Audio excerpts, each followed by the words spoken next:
Muito bem, queridos, pronto para mais um Comente Bíblia. Esse é o segundo dessa semana. Nós paramos narrando ali em Malaquias, no capítulo 4, no versículo 5, né? Final do Velho Testamento.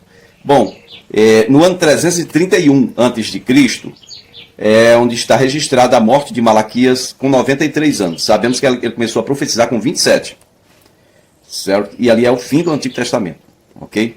Marque esse ano 331, tem um bocado de coisa interessante que aconteceu nesse ano. Por exemplo, 331 a.C. foi o ano em que Alexandre o Grande, ou Alexandre da Macedônia, que chamam, né? Ele fundou, lá no Egito, ele fundou Alexandria. Tá? Ele dominou ali, aquela região ali, né? Jerusalém e tal, depois desceu ali para o continente africano, começando pelo Egito. No mesmo ano, ele iniciou a travessia do Tigre para conquistar o Império Persa. Bom, o Tigre é lá por cima, né? Porque o Eufrates é que é o limite entre o Império Persa e a Terra da Promessa, tá bom? Naquela época era assim. O Tigre fica na margem direita, na margem leste. Então ele estava indo a começar a conquista lá por cima. E nesse mesmo ano de 331 a.C., já ouviu falar nos espartanos? Esparta, pois é. Houve mudança de rei lá. Agis III saiu do trono e foi elevado ao trono Eudâmidas I. Isso lá em Esparta. Tá ok, meu povo? Vamos então aqui falar um pouco sobre o período intertestamentário, que é aquele período em que não teve mais profetas, né? Nós sabemos que Malaquias aqui foi o último profeta, sabemos que os escribas, eles, de certa forma e até certo ponto, substituíram os profetas, porque eles eram copistas, eles transcreviam a lei de Moisés e também liam os escritos dos profetas. Pronto, não tinha mais profeta falando, e quando não tem, o povo se corrompe mesmo, tá? Também, nessa época, o Império Persa governava aquela região ali, da Judéia, através de Neemias. Porém, depois da morte de Neemias, a gente não sabe quem ficou no comando. Em alguns casos, na ausência de um governador autorizado, nominado pelo rei, o sacerdote ou o sumo sacerdote era quem governava e dava a direção para o povo, né? Não só no aspecto religioso, mas também civil. Tá ok? E quando tinha, então, um governador, era o sacerdote mais esse governador que dava uma direção para o povo, debaixo do comando, né, do rei da Pérsia. E você vai ver na história que Israel sempre esteve oprimido, ele sempre esteve entre esses dois reinos, né? O Egito aí na parte sul, ou sudoeste, tá? E a Pérsia, a Babilônia, o Império, sabe? A Síria, ali em Damasco, que é nordeste, né? A região nordeste ali. Aí Babilônia já é quase leste, que sobe e depois desce ali à direita, tá bom? Do Eufrates para lá. Bom, vamos aqui rapidinho a história. Eu quero só que você lembre que agora nós vamos já chegando no final do Império Persa e começo do Império da Grécia. Foi Babilônia, depois Pérsia, Grécia e Roma. E antes da Babilônia, o que era? Bom, eram os assírios. Babilônia fazia parte do Império Assírio, que foi quem levou cativo as 10 tribos de Israel. Parcelas, né? 3 parcelas principais, 3 grupos, tá? Aí o que acontece? Babilônia cresceu e tomou o Império Assírio. Ela passou a ser o centro do Império Assírio. Depois Babilônia caiu para Ciro, né, que era o rei da Pérsia, tá bom? A decadência do Império Persa diz aqui que a Pérsia foi instrumento que permitiu o povo judeu, depois do castigo, né, eles retornarem à sua terra. Isso foi profetizado por Isaías, né? Isaías profetizou dizendo até o nome do cara que ia fazer isso, o Ciro, tá bom? Foi o Império Persa que ajudou eles a se reestabelecer em sua terra, né? E viver por lá, tá bom? Então os judeus eram governados por sacerdotes, que por sua vez eram submissos ao governo da Síria, o que havia tomado posse da Palestina, no caso. Então os sacerdotes constituíam a liderança espiritual e civil, como eu disse há pouco tempo. Uma assembleia formada por diversas classes de líderes, que eles chamavam de sinédrio, se reunia em conselho com os sacerdotes e fiscalizavam o poder desses sacerdotes. Então, no âmbito religioso, os escribas substituíram os profetas, né? na guarda e na reprodução de cópias das Sagradas Escrituras. A Pérsia chegou ao auge do seu poder por volta do ano 500 a.C. Veja bem. E a decadência desse império começou na época do seu quinto imperador, Artaxerxes I, mencionado no livro de Neemias, tá bom? Vamos lá. Primeiro, Ciro. O filho dele, Cambises. Depois veio Dário. Depois de Dário veio Xerxes, que era o Assuero, que colocou a Raster como rainha. E Artaxerxes. A partir daí, né, do filho do Assuero, que o negócio começou a descambar. Começou a ficar esquisito. A base de poder, aos poucos, foi se deslocando da Ásia para a Europa. E então a Grécia tornou-se potência mundial. Alexandre da Macedônia aparece na história aqui. Terceiro império mundial profetizado por Daniel. Primeiro Babilônia, Pérsia, agora Grécia. O ano 333 antes de Cristo. No ano 334 a.C., Alexandre o Grande derrotou os persas. E mais tarde ele apossou-se do norte da África, no caso do Egito, né? Conquistou Jerusalém também, é claro. Dispensou bom tratamento aos judeus, incentivou eles a se estabelecer em outras cidades, principalmente em Alexandria, né? Alexandria do Alexandre, lá no Egito.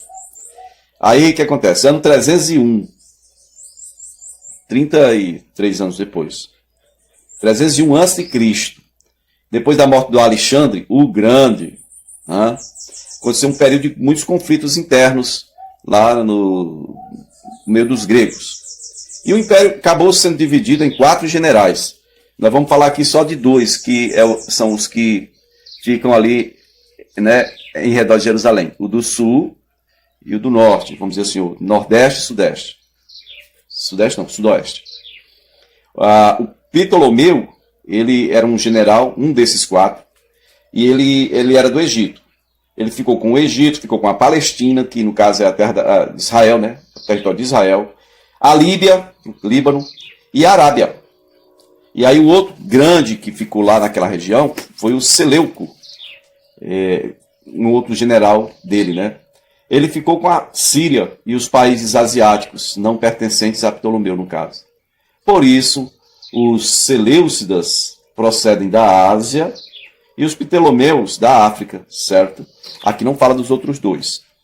Veja bem, o Eufrates era a divisória entre, agora, o império, o reinado, né, vamos dizer, o território do Egito, que tinha o domínio até o Eufrates. Do Eufrates para lá era o Seleuco. Do Eufrates para cá, Ptolomaico, Ptolomeu. Domínio Ptolomaico. Tá certo? Veja bem, então os judeus da terra de Israel, naquela época, eles tinham sacerdotes próprios, como na época da dominação persa. Os gregos tomaram aquela região, mas não mexeram na religião. Mas agora eles tinham que pagar tributo ao governador do Egito. Antes, pagavam tributo para a Pérsia, que era a região nordeste, né? Direção nordeste, Pérsia. Agora eles estavam pagando para o sudoeste, para o Egito, né? Então Ptolomeu ele trouxe milhares de judeus de Israel para o Egito, e ele concedeu liberdade religiosa, direitos de cidadão. A cultura grega predominava ali a tal ponto que os judeus tinham dificuldade para manter-se separados, né, dos outros povos, manter intacta a sua cultura judaica. Tá certo? Mas liberdade eles tinham, não tinham que reclamar disso não. Por volta do ano 280 a.C., isso é 20 anos depois, um grupo de sábios judeus iniciou a tradição do Antigo Testamento, hebraico, para o grego, a linguagem universal da época, né? E aí os judeus de Alexandria e de outros lugares puderam aprender o idioma. 72 homens trabalharam nessa tradução do hebraico para o grego. E foi um acontecimento sobrenatural, porque cada tradutor traduziu as mesmas palavras e frases. É como se eles fossem controlados por uma mão invisível, sabe? Diz aqui. Porque o trabalho durou ou levou 150 anos para ser concluído. E esse trabalho é conhecido como a Septuaginta, então a tradução dos 70. E havia entre os judeus duas facções, a helenista e a anti-helenista. Os helenistas, eles tinham pouco apreço por religião, na Terra da Promessa, assim, tá? e eles seguiam padrões seculares, eles eram intelectualizados, sofisticados, eles eram conformados com o mundo, né? Conformados, tomaram a forma do mundo, tá? E quando Paulo diz, por exemplo, não vos conformeis com esse mundo, ele está dizendo, não tome a forma desse mundo. Ele está, como bom fariseu, atacando uma ideologia que é helenista, né? Certos helenistas, eles eram muito materialistas, eles eram conformados com o mundo, desprezavam a religião. Esses helenistas, eles se tornaram mais tarde um grupo conhecido como os saduceus. E como eles eram intelectualizados, sofisticados, os sacerdotes faziam parte desse grupo, dos helenistas, tá bom? Eles não acreditavam no sobrenatural de Deus, de nada daquilo. Já os anti-helenistas, eles se tornaram futuramente os fariseus, que tinham prazer na lei do Senhor e eles guardavam a tradição como a original, vamos dizer assim, né? Eles repudiavam qualquer um que fizesse objeção ao judaísmo tradicional. E eles tinham orgulho da sua ortodoxia. E então é isso aí. Esses dois grupos, saduceus, helenitas, fariseus, anti-helenitas. Então aqui, chegando ao ano 204 a.C., 76 anos depois, morreu o último Ptolomeu influente, Ptolomeu que dominava o Egito. Aí os Seleucidas, que era no caso, que ocupando ali a região da Pérsia, eles vieram e tomaram o território de Israel todinho, tá? E aí começou o negócio a ficar muito ruim. Diz aqui que foi o Antíoco, o Grande, quem arrebatou definitivamente Israel das mãos de um rei fraco, lá do Egito, né? É seu filho Antíoco I, né? Aqui está dizendo que esse Antíoco I é o pequeno chifre, narrado lá em Daniel capítulo 8. E aí, propôs-se fundar um grande império para si. Seu objetivo era helenizar o mundo, tá? Esse Antíoco, o Grande, queria helenizar o mundo inteiro. Em Israel, ele substituiu a espiritualidade pelo materialismo. Ele declarou o judaísmo ilegal. Veja bem, o rei do Egito dava liberdade religiosa. Esse aqui não. Ó, é ilegal. Estou fazendo um decreto pelo qual a prática de judaísmo aqui, religião judaica, é ilegal. Quem quiser praticar isso vai ser perseguido pelo Estado agora, tá? Ele profanou o templo, ele aboliu a adoração a Yahvé, ele promoveu o paganismo com todo o seu sacrilégio e imoralidade. Mais tarde, em 168 a.C., tá? Obrigou os judeus a sacrificar a outros deuses em altares pagãos. Gente, isso não tem condição. Lá em Daniel capítulo 11, do versículo 21 ao 35, vai falar, eu acho, do abominável, né, da desolação. Aqui, nessa Bíblia, aqui esse comentário está dizendo que refere-se ao Antíoco, tá? Que queria helenizar o mundo. Ele obrigou os judeus a sacrificarem a outros deuses pagãos. Os judeus, então, se organizaram para fazer oposição ao decreto desse rei, né? E aí o Matias, um velho sacerdote local lá de Israel, ele começou a criar uma resistência lá, ele matou alguns oficiais sírios, tá vendo?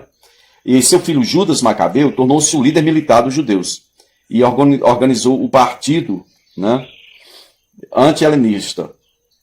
Milhares de judeus morreram no conflito com os sírios, tá bom?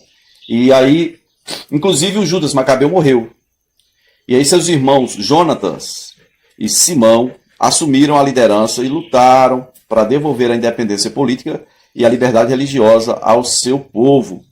Por essa época, os judeus iniciaram as negociações de uma aliança com os romanos. Os romanos, no caso, em troca, iriam garantir independência dos judeus e liberdade religiosa, liberdade de forma geral. Então, por volta de 25 de dezembro de 164 a.C., os judeus purificaram e reconsagraram o templo que tinha sido profanado por Antíoco. Os fariseus e saduceus dividiram-se definitivamente em partidos, ou seja, os helenitas e anti-helenitas. Agora eram partidos, partido helenista e anti-helenista. Tem mais vídeo? Me aguarde aí. Me segue no próximo.